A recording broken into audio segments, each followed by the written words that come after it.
안녕하세요. 빌딩로드 오동엽 대표입니다. 네, 노건우 이사입니다. 반갑습니다. 노건우 이사님이 오래간만에 빌딩로드 채널에 나오셨어요. 제가 제 채널을 하나 만들려고 하다 보니까는 이게 쉽지가 않더라고요. 독자 노선을 걸어보겠습니다.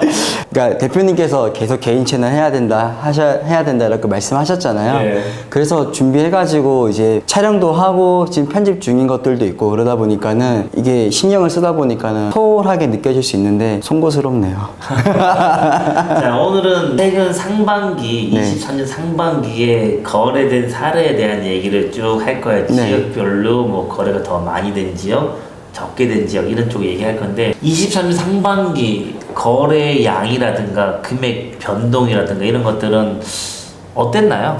사실 어려웠죠. 사실 저희가 예상했지 않습니까? 사실은 아무래도 금리가 아직도 인상이 되고 있는 상황이다 보니까는 상업용 부동시장을 많이 받고 있기 때문에 어쩔 수 없이 그렇게 진행이 된 것 같습니다. 다만 그래도 거래가 됐거든요. 그러면은 왜 이런 건물을 샀을까라고 좀 보시면서 오늘은 좀 편안하게 봐주시면 좋을 것 같고요. 또 나도 이런 건물을 어떻게 사서 또 개발을 하려고 하는 것들을 같이 고민해 보는 시간이지 않을까 생각이 듭니다. 밸류맵에서 상반기 거래 동향 보고서에 대한 내용을 좀 해보도록 하죠. 현저하게 떨어졌습니다. 그러니까 전년 동기 대비했을 약 50% 정도 떨어졌고요. 거래량은 떨어졌는데요. 가격은 안 떨어졌습니다. 가격이 약간 떨어졌습니다, 진짜. 소유주들이 가격을 버틴다라고 봐야 되는 거 아닌가요? 그렇죠. 사실은 실제로도 우리가 건물주분들이나 이런 분들을 많이 통화해보고 또 실제로 고객분들이랑 통화해보면은 잘 버티시고 또 잘 파세요. 좋은 가격에 파시더라고요. 특히나 우리가 주무대로 삼고 있는 이 서울 지역은 더 그런 것 같고요. 그렇죠. 다만 또 서울 지역 중에서 지금 강남 쪽이나 인근에 있는 성수동 쪽이나 용산 쪽이나 또 마포 이런 대표님이 6개 구역을 찍어주는 곳들은 괜찮은 것 같습니다. 그래서 거래량 동향을 보면은 약 이렇게 좀 하락을 했다라는 거 보는 저희가 알 수 있는 부분이기 때문에 좀 넘어가 보도록 하고요. 여기서 보시면은 좀 재밌는 것들이 이제 서울시에 거래된 건수 이렇게 나오는데 아무래도 내용을 보면은 소액대 건물들이 거래가 많이 됐다라는 게 포로 보면 나올 수 있는 내용이라고 봅니다. 강남 같은 경우는 50억에서 100억 사이. 네. 강남을 제외한 다른 지역 같은 경우는 30억에서 한 70억 사이. 네. 이 정도 금액들을 많이 그렇죠. 중개를 했었잖아요. 네, 맞습니다. 개인들이 시세 차익용이든 임대 수익용이든 건물을 매입하는 경우가 꽤 많아요. 그래서 지금은 소액대, 그러니까 우리가 생각하는 30억에서 60억 사이 있는 것들이 가장 거래가 많이 일어나고 있고 강남권 같은 경우에는 100억 전후에서 거래들이 많이 일어나고 있다라고 좀 비춰줄 수 있을 것 같거든요. 토지 면적별로도 우리 밸류맵에서 표현을 했더라고요. 역시나 가장 많이 거래되는 것들이 100에서 330제곱미터 사이가 되는 거죠. 한 30평에서 약 100평 정도 사이에 있는 건물들이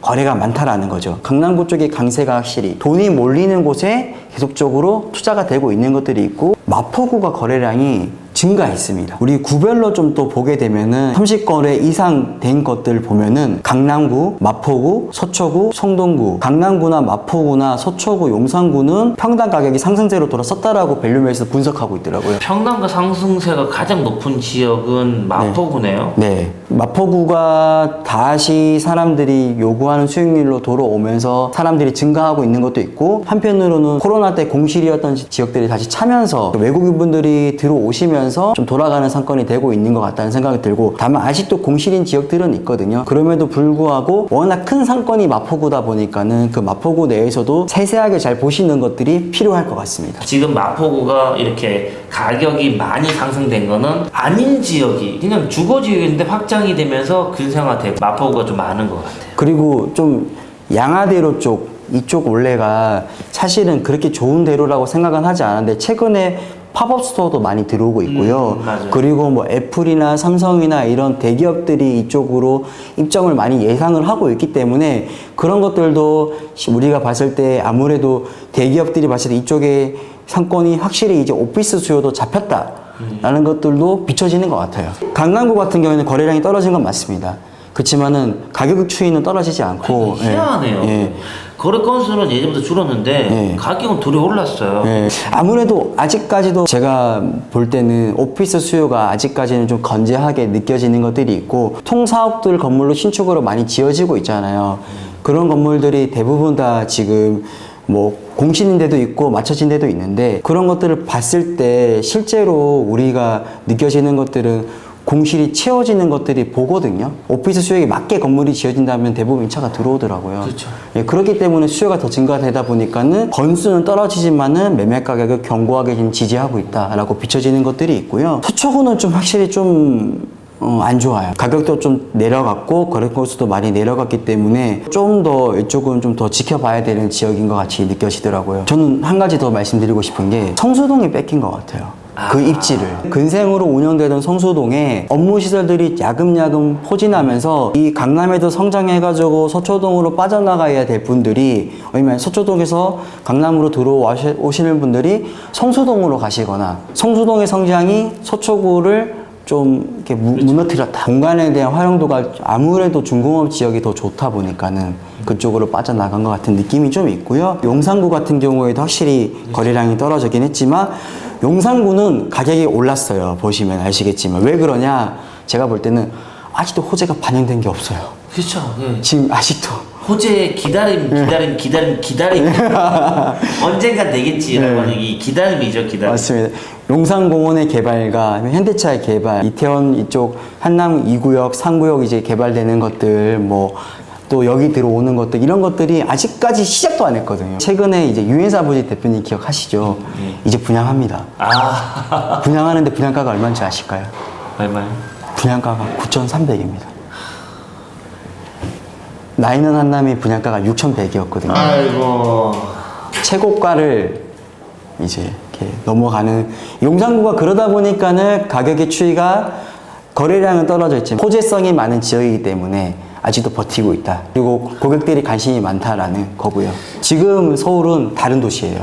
확실히 10년 전의 서울과 지금의 서울은 그 외국 분들이 받아들이는 느낌도 다르고요. 글로벌한 도시화 확실히 된 것 같아요. 마지막으로 이제 마포구입니다. 그러니까 딱 4개 구역을 딱 정리했길래 무슨 생각이 첫 번 들었냐면은 아 이제 송파구는 못 들어가네.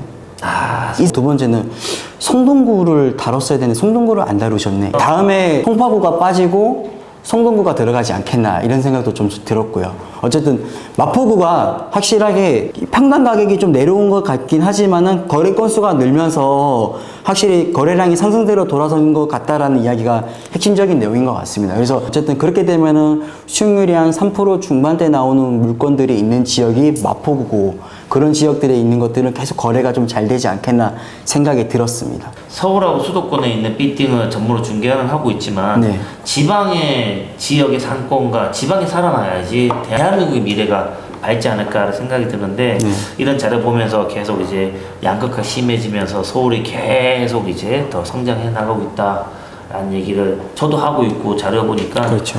안타깝기도 하고 네. 좀 걱정되기도 하고. 자, 어쨌든 23년 상반기 빌딩 시장의 동향에 대해서 밸류맵에서 동향 보고서를 이제 발표한 걸 토대로 해서 저희들의 경험과 접목을 해서 쭉 설명을 드리고 이제 영상을 찍고 여러분들한테 말씀을 드렸는데 빌딩 투자를 하시는 분들은 아 시장이 이렇게 바뀌었고 이렇게 흘러가고 있구나라는 걸 잘 참조하셔가지고 투자에 뭐 적용하시면 좋을 것 같습니다. 빌딩 로드는 여러분들이 빌딩 부자가 되는 그날까지 항상 함께 하겠습니다. 오늘 영상은 이만 마치도록 하겠습니다. 감사합니다. 감사합니다.